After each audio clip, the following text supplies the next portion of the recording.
이제 교회에 있으면 오전 시간이 다 지나갈 때마다 일종의 긴장감이 몰려옵니다. 오늘 점심은 뭘 먹어야 하지? 어떤 식당에 가야지 좀 만족스러운 식사를 할 수 있을까? 식당을 찾는다는 것은 모험을 떠나는 것과 좀 비슷한 면이 있습니다. 직접 가서 음식을 대가리 지불하고 먹어보기 전까지 이 식당이 우리 함께 간 동역자들과 함께 만족스러움을 누릴 수 있는 식당인지 아닌지 확신이 설 수 없습니다. 직접 그곳에 가서 음식을 먹어보고 확인을 한 후에 그 식당이 괜찮은 곳인지 만족스러운 곳인지 알고 확신을 할 수 있습니다. 그래서 만약 교회 주변에 제 친구가 찾아온다면 제가 가봤던 식당들 중에서 괜찮은 곳에 데려갈 것입니다. 한 번도 가보지 않은 식당을 두고 제가 친구와 가서 만족스러운 시간을 보낼 수 있을 것이라고 확신할 수 없습니다. 물론 내 입맛에 맞았다고 친구에게도 다 만족스러운 것은 아니지만 만약 그 친구가 저와 굉장히 똑같은 입맛을 가지고 있다라고 한다면 제가 정말 맛있게 먹었던 그 식당의 친구를 데려가면 실패하지 않을 것이라고 제가 확신할 수 있을 것입니다. 이 식당에 들어가면 실패하지 않을 것이라는 그 믿음, 이 믿음은 제가 그 식당을 경험함으로 그 식당에 대해서 알게 된 이후에 가질 수 있는 것입니다. 믿음에 대한 이 놀라운 사실을 저는 대학교 다닐 때 교리를 공부하면서 발견했습니다. 하이델베르크 요리문답 21문답에 이 믿음에 대해서 질문을 합니다. 참된 믿음은 무엇입니까? 이 내용을 공부하면서 믿음이라는 것은 믿음이 대상이 되시는 이 하나님에 대한 올바른 지식에 근거하는 것이구나. 이것이 그때 제 인생에 있어서 굉장히 큰 울림이 있었습니다. 사실 그 전까지 제가 가진 신앙이라는 것은 굉장히 추상적인 것이었습니다. 믿음의 대상이신 삼위일체 하나님에 대한 이해도 없었고 우리를 구원하신 그 하나님의 구원 역사가 어떤 것인지 제대로 알지 못했습니다. 아니 사실 알려고 하지도 않았던 것 같습니다. 예수 그리스도를 구주로 고백하고 믿으면 구원을 얻는다. 이 짧은 명제 하나만 가지고 교회에 열심히 다니고 봉사 열심히 하고 방언 기도하면 좋은 믿음을 가진 것이라고 생각을 했습니다. 그래서 어린 시절 저는 삼위일체 하나님을 믿었지만 삼위일체 하나님이 어떤 분인지 잘 알지 못했고 마찬가지로 예수 그리스도께서 나를 구원하셨다는 것을 믿음에도 불구하고 그 사실에 대해서 제대로 알지 못했습니다. 그래서 참된 믿음이 그 믿음의 대상에 대한 올바른 지식에 기초한다라는 이것을 제가 배웠을 때 과연 나의 믿음은 무엇인가? 나의 신앙은 무엇인가? 혹 나의 믿음이라는 것은 단순히 맹신에 불과하지 않는가라는 의문이 저에게 찾아오기 시작했습니다. 그래서 그 순간부터 이 종교개혁 전통에서 내려오는 이 우리 신앙의 선배들이 물려준 이 교리들을 굉장히 많이 공부하기 시작했습니다. 그리고 이 교리를 공부하면서 저는 굉장히 큰 유익들을 얻었습니다. 교리를 통해 우리 신앙의 핵심 진리를 깨닫고 하나님을 아는 것이 즐겁다고 느껴져서 내가 얻은 유익을 많은 사람들에게 전하고 싶다라고 생각했던 것이 아직도 제게는 뚜렷하게 떠오릅니다. 그렇게 제가 교리를 공부하면서 많은 유익을 얻었지만 동시에 이 교리를 공부하는 것이 굉장히 주의해야 될 점이 있다라는 것도 깨닫게 되었습니다. 그것은 교리에만 몰두하게 되면 안 된다라는 것이었습니다. 교리를 모르는 것도 문제이지만 교리만 아는 것도 문제가 됩니다. 교리라는 것은 성경 전체에 있는 진리들을 핵심만 뽑아서 간추려낸 것이라 할 수 있습니다. 성경의 내용을 보다 논리적이고 체계적으로 정리해 놓은 것입니다. 따라서 어쩔 수 없이 교리라는 것은 성경이 담고 있는 진리의 풍성함을 다 드러낼 수 없습니다. 그래서 만약에 이 교리가 주는 이 논리적 명쾌함, 지적인 어떤 채워짐에 만족하여서 이 교리에만 집중하게 된다면 우리는 성경이 가지고 있는 이 풍성한 진리와 은혜를 오해하게 될 수도 있습니다. 그 대표적인 예가 바로 이 오늘 설교의 주제인 예정이라고 할 수 있습니다. 예정론이라는 것은 우리 장로교 신앙이 고백하는 이 구원의 교리인데요. 하나님께서 구원받을 사람을 미리 정하셨다라고 하는 것을 예정이라고 합니다. 그리고 오늘 읽은 본문이 예정론의 근거가 되는 대표적인 구절입니다. 그런데 저는 이 예정의 교리를 꽤 잦은 빈도로 오해를 불러일으키는 상황이 있다는 것을 발견하였습니다. 인상 깊게 떠오르는 장면이 두 가지가 있는데요. 하나는 고등학교 때 제 친구가 처음 이제 이 교리를 배웠었습니다. 저는 이제 통합측 교회에 다녔고 5분 거리에 이 권봉진 목사님 모교회가 있었는데 사실상 이제 제 어떤 제2의 교회라고 할 수 있는 교회가 이제 고신 교회였습니다. 그래서 이제 제가 통합 교회에 있을 때는 사실 이제 별로 이렇게 교리에 대한 관심이 좀 적어서 잘 몰랐는데 어느 날 이제 이 고신 교회에 다니는 제 친구가 전도사님한테 예정의 교리를 배운 겁니다. 그래서 저한테 이야기를 했는데 굉장히 얼굴이 상기가 되어서 막 화를 냈습니다. 어떻게 하나님이 누군가를 구원하기 위해 정하고 누군가는 버려둘 수 있느냐? 어떻게 이런 걸 가르칠 수 있느냐? 이러면서 막 어떻게 전도사님 그런 걸 가르치느냐 하면서 저한테 화를 냈던 기억이 있습니다. 그리고 다른 하나는 제 친구가 울었습니다. 대학교 다닐 때 예정의 교리를 배웠는데 뭐 울길래 왜 그러냐 했더니 이때까지 내가 아는 하나님은 우리를 사랑하셔서 모든 사람을 구원해 주시는 그런 사랑의 이미지였는데 내가 하나님께서 예정을 하셨다, 누군가의 구원을 정하셨다라는 이 교리를 듣고 마치 내가 이제껏 믿어왔던 하나님이 부정당하는 것 같았다, 이런 이야기를 들은 적이 있습니다. 공통점이 있습니다. 예정의 교리로 이 하나님을 딱 마주하면 하나님은 굉장히 불의한 분으로 느껴지는 것입니다. 하나님께서 구원받을 사람을 정해놓으셨다? 그럼 필연적으로 구원받지 않은 사람도 정해놓으신 것입니다. 버려진 사람, 유기될 자도 하나님께서 미리 정하셨다라고 생각하게 되는 것입니다. 그래서 그런 하나님은 우리가 아는 그런 성경이 말하는 우리를 사랑하셔서 우리에게 구원을 베푸시는 그런 하나님이 아니라 굉장히 불합리하고 부당한 하나님으로 느껴지게 됩니다. 편애를 하시는 것이죠. 네, 이것은 예정의 교리에 대한 잘못된 오해라고 할 수 있습니다. 예정의 교리라는 것을 성경의 풍성함에 비추어 본다면 이런 오해를 풀어나갈 수 있습니다. 교리를 성경의 풍성함으로 해석한다는 것은 어떤 것인가? 오늘 본문에 보시면 반복해서 하나님께서 우리의 구원을 미리 정하셨다라고 이야기를 합니다.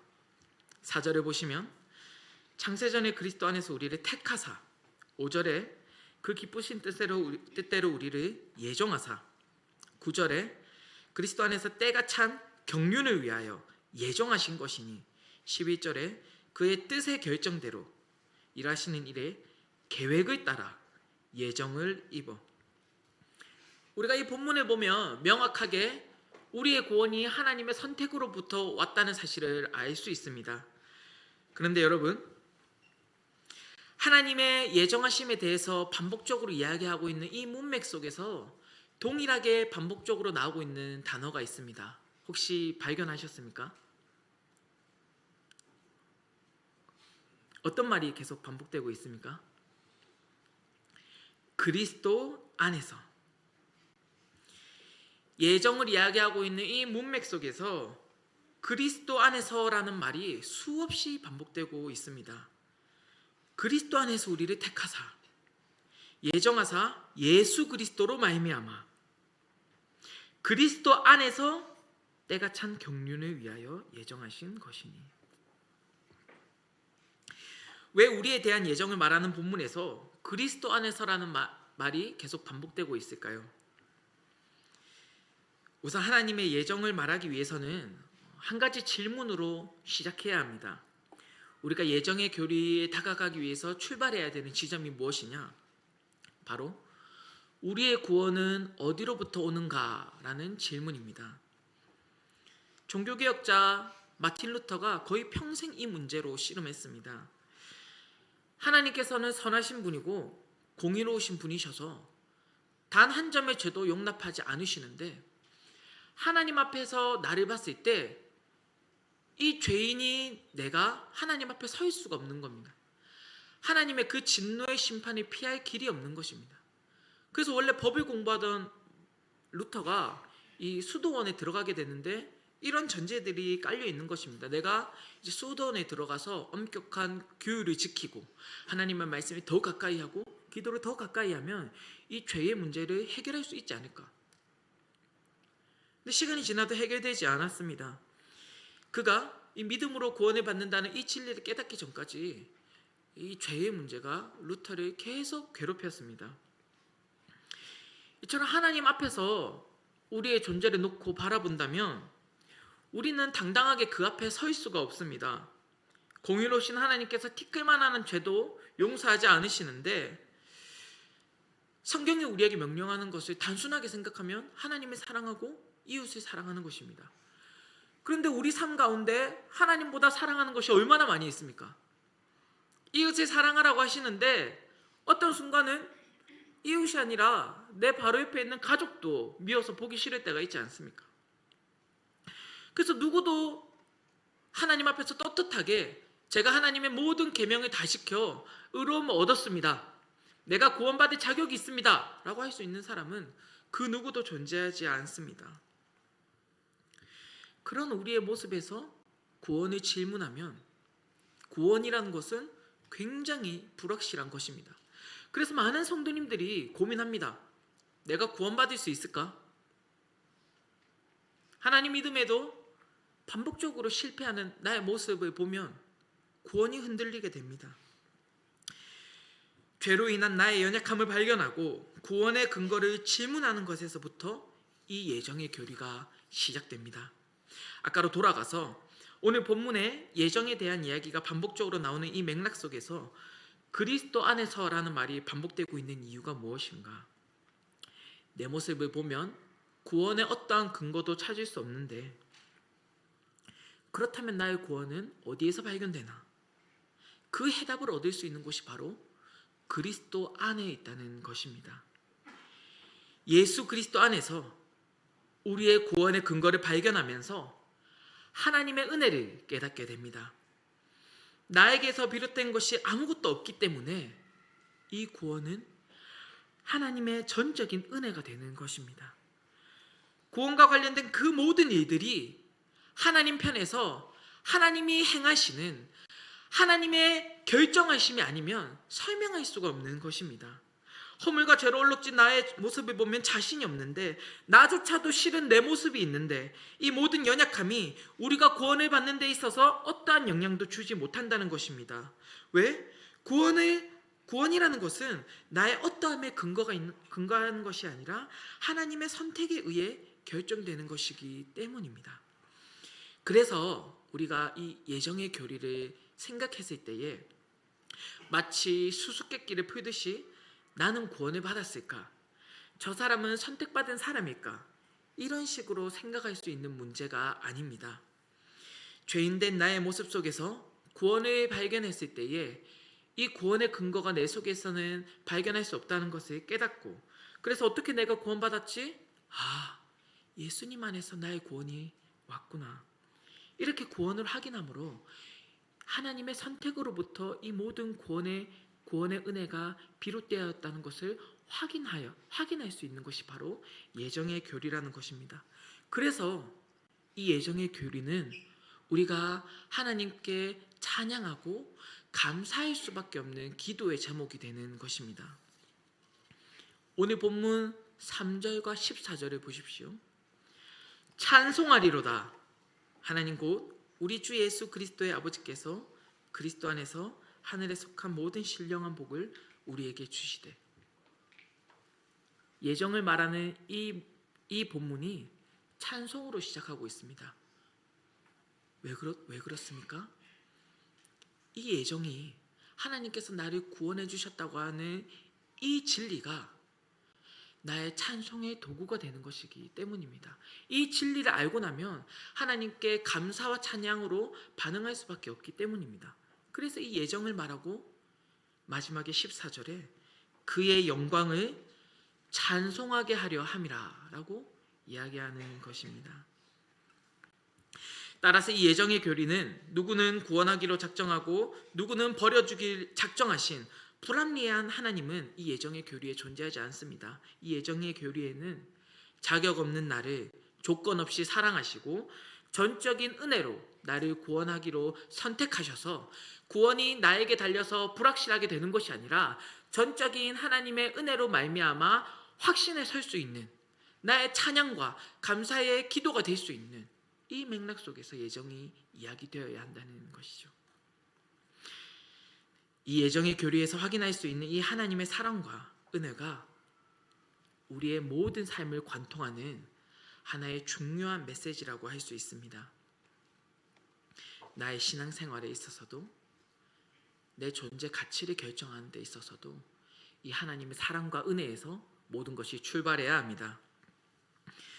하나님의 사랑과 은혜가 우리 신앙생활의 시작이 되어야 합니다. 강박적인 증상 중에 하나로 종교적 강박장애라는 것이 있다고 합니다. 하나님 앞에서 바르게 살아야 한다는 강박에 쫓겨서 죄책감과 두려움에 시달리는 것이죠. 이런 경우들이 특별한 경우라고 생각할 수 있지만 생각해보면 많은 경우 우리의 신앙생활이 이런 어떤 강박적인 요소들이 들어가 있습니다. 우리의 신앙생활이 어떤 율법주의적인 모습을 하고 있을 때가 많이 있습니다. 교회 다니니까 술 마시면 안 된다. 교회 다니니까 헌금은 내야 된다. 두 경우 다 맞는 말입니다. 그렇게 해야 됩니다. 술 마시면 안 되고 헌금 내야 합니다. 그런데 이 동기가 좀 바뀔 필요가 있다는 것입니다. 우리를 택하셔서 자녀 삼아 주신 그 하나님의 사랑과 은혜로부터 이 모든 동기들이 출발해야 한다는 것입니다. 내가 어떻게 하면 나를 자녀 삼아 주신 그 아버지의 마음을 기쁘게 할 수 있을까? 내가 어떻게 하면 전적인 은혜로 나를 구원해 주신 그 하나님의 사랑과 은혜에 반응할 수 있을까? 이런 동기를 가지고 나의 신앙생활을 점검하고 나의 행동들을 생각했을 때에 교회 다니니까 술 못 마시는 게 아니다. 모든 것이 합당하나 내가 하나님 앞에서 하나님의 마음을 더욱 기쁘게 하기 위해서 내가 마시지 않기로 작정한 것이다. 교회 다니니까 헌금 내야 하는 것이 아니다. 나를 구원하신 그 하나님의 사랑과 은혜에 내가 조금이라도 내 인생의 주인 되신 하나님께 나의 신앙 고백을 드리기 위해 나의 헌금을 하는 것이다. 우리의 모든 신앙의 동기가 이 하나님의 사랑과 은혜로부터 출발해야 된다는 것입니다. 만약 우리의 신앙생활이라는 것이 하나님의 사랑과 은혜에서 출발하지 않으면 그것은 그대로 잘 되어도 문제고 잘 안 되어도 문제가 되는 것입니다. 만약 누군가가 하나님 앞에서 신앙생활이라는 것이 이제 믿음으로 반응한다는 것이 이제 그 조건으로 교회 봉사라는 것을 염두에 두고 있다라고 생각해 보십시다. 교회 다니면 적어도 시간이 차고 집사가 되고 직분자가 되면 교회 봉사해야지 이런 생각을 가지고 있다라고 합시다. 그러면 잘 섬기면 남과 나를 비교하게 됩니다. 김 집사는 교회 다닌 지 몇 년이 지났는데 아직 아무것도 안 하고 있네. 야, 그래도 내가 저 장로님보다 이것도 하고 이것도 하니까 하나님께서 나를 더 내가 그래도 하나님 앞에서 좀 더 낫지 않을까. 우리의 동기가 하나님을 향한 사랑과 은혜에 대한 반응으로 출발하지 않으면 우리의 신앙생활은 잘하면 잘할수록 우리를 교만한 길로 인도하게 됩니다. 반대로 못한다고 생각하면 상황이 되지 않아서 여의치 않아서 못할 수 있습니다. 그러면 좌절하고 낙심하게 되는 것입니다. 내가 정해놓은 그 신앙의 규율 안에서 내가 적어도 신앙생활하면 이 정도 봉사는 해야 하는데 내가 이것도 못 미치다니 하면서 자기 스스로를 옥죄게 되는 것입니다. 그래서 우리의 신앙이 하나님의 사랑과 은혜에서 출발하지 않을 때 잘되면 교만이고 못하면 낙심입니다. 따라서 우리를 택하사 구원의 은혜를 베푸신 하나님의 사랑과 은혜가 우리 모든 신앙생활의 동기가 되어야 한다고 말하는 것입니다. 그리고 두 번째로 이 신앙생활뿐만이 아니라 우리의 모든 삶에서 이 하나님의 사랑과 은혜가 출발되어야 합니다. 특별히 우리의 존재 가치가 하나님의 사랑과 은혜 아래에서 확인될 필요가 있습니다. 상황이 우리를 규정하는 그런 순간들이 존재합니다. 실패나 어려운 상황들이 지속되면 마치 그 상황이 나를 결정하는 듯이 우리 젊은이들 그 높은 취업의 문을 뚫기 위해 굉장히 많은 노력들을 하는 거 아시지 않습니까? 그 조그마한 인턴 자리 하나 얻으려고 막 이력서를 넣고 잘 되지 않는 경우가 많습니다. 수많은 곳에 이력서를 넣지만 그 이력서를 넣는 족족 합격하는 것이 아니지 않습니까? 그런 실패가 반복되면 마치 내가 이것밖에 안 되는 존재라고 느껴질 수 있습니다. 그러면서 내가 되게 초라하게 느껴지는, 아기를 키우는데 아이를 낳기 전에는 사회에서 한 역할을 하면서 굉장히 보람되게 살았는데 아이를 키우면서 직장도 그만두고 집 밖에 나가지도 못하고 밤낮우는 아이를 계속 집에서 돌볼 때에 찾아오는 그 우울감, 무기력함, 이유 없이 눈물이 납니다. 그런 힘든 상황들이 자꾸 나를 결정하는 것 같습니다. 저도 얼마 전에 목사고시를 쳤는데 그 목사고시를 합격하기 위해서는 시험만 보면 되는 것이 아니라 논문도 쓰고 성경 주의 보고서도 제출을 해야 합니다. 하나님께서 저를 사랑하셔서 논문 지도 감독을 제가 대학원 다닐 때 굉장히 엄격하게 가르치셨던 호랑이 교수님을 지도 교수님으로 택해 주셨고, 주의 보고서 감독도 우리 담임 목사님을 붙여주셔서 제가 한순간도 최선을 안 하면 안 되게끔, 그래서 여러분 저 진짜 최선을 다했는데 결과가 마음에 들지 않는 겁니다. 최선을 다하지 않았으면 제가 게으른 것이고 그건 그것대로 문제인데, 최선을 다했으면 그거는 제 역량이 그것밖에 되지 않는 것이지 않습니까? 똑같은 시간이 주어졌는데 제 주변에 있는 강도사님들과 제가 너무 비교가 되어서 내 실력이, 내 역량이 이것밖에 되지 않는다라는 그 생각에 제가 그날 하루는 너무나도 괴로웠습니다. 그 전날에, 그 전전날에 우리 구루터기 아이들에게 우리의 존재 가치가 이런 환경들을 통해서 규정되는 것이 아니라고 설교를 했음에도 불구하고 그날 하루는 그랬습니다. 근데 우리 모두가 머리는 알고 있지만 그 환경과 상황들이 짓누를 때 굉장히 그 무기력함과 우울함을 경험하지 않습니까?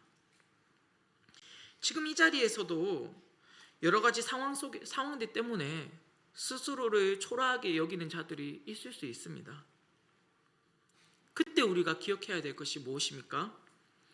우리의 가치와 의미는 그런 환경들이 결정하는 것이 아니라는 사실입니다. 우리의 존재 가치는 하나님의 사랑과 은혜 안에서 정해집니다. 하나님이 나를 사랑하십니다. 내 스스로 돌아봐도 잘난 것 하나 없고 내세울 것 없고 주변에 비교하면 정말 보잘것이 없는데 하나님께서 나의 이런 모습 개의치 않으시고 나를 사랑하심으로 말미암아 택하시고 나를 자녀로 불러주셨습니다. 세상이 줄 수 없는 그 하나님의 넘치는 은혜와 사랑이 우리 가운데 충만하게 지금도 임하고 있습니다. 세상을 지으신 창조주께서 우리를 사랑하셔서 죽음 앞에서 그냥 삶을 살다, 무가치한 삶을 살다 죽게 내버려 두지 않으시고 우리에게 그 구원의 은혜를 베풀어 주셨습니다. 이 세상 어디에서도 찾아볼 수 없는 이 놀라운 사랑과 은혜 안에서 우리의 가치가 결정되고 우리 인생의 의미가 규정되는 것입니다. 이 세상 어디에도 찾아볼 수 없는 그 은혜의 놀라운 신비가 우리 안에서 빛나고 있습니다. 말씀을 마무리하고자 합니다. 죄인인 우리에게서는 어떠한 구원의 근거도 발견할 수가 없습니다. 오직 그리스도 안에서 우리의 구원을 확인할 수 있습니다. 그리스도 안에서 우리의 구원을 확인하게 될 때에 우리가 구원받은 이 모든 것이 전적인 은혜의 하나님의 은혜요, 하나님의 결정하심으로 이루어진 것이라는 것을 우리가 고백하게 되는 것입니다. 우리는 모두 하나님의 택하심을 받은 자들입니다. 하나님은 나의 이 부족함과 연약함에도 불구하고 나를 사랑해 주셨습니다. 그래서 우리에게 구원의 은혜를 베푸시기로 작정하시고 우리를 그리스도 안에서 구원하시고 자녀 삼아 주셨습니다. 이 하나님의 사랑과 은혜가 우리의 모든 인생을 관통하는 핵심 메시지라는 것을 기억하고 우리의 신앙생활을, 우리의 존재 가치를 이 하나님의 놀라운 사랑과 은혜로부터 규정하는 저와 여러분들이 되기를 주님의 이름으로 소원합니다. 우리 시간 함께 두 가지 기도 제목들 가지고 기도했으면 좋겠습니다. 첫 번째로는 우리를 예정하신 하나님의 사랑과 은혜 안에 거하는 자가 되게 하여 주시옵소서. 우리가 날마다 나를 향한 사랑의 고백이 넘치는 그 성경을 묵상함으로 말미암아 하나님의 사랑과 은혜를 경험하고 이 사랑과 은혜로 우리의 삶을 살아가게 하여 주시옵소서. 그리고 두 번째로는 주어진 상황과 환경들이 나를 억누르고 짓누를 때마다 나를 사랑하신 그 놀라운 은혜와 사랑으로 정말 나를 재해석할 수 있도록 하나님과 사랑과 은혜 안에서 나를 발견할 수 있게 해달라고 우리 함께 기도하며 나아가도록 하겠습니다.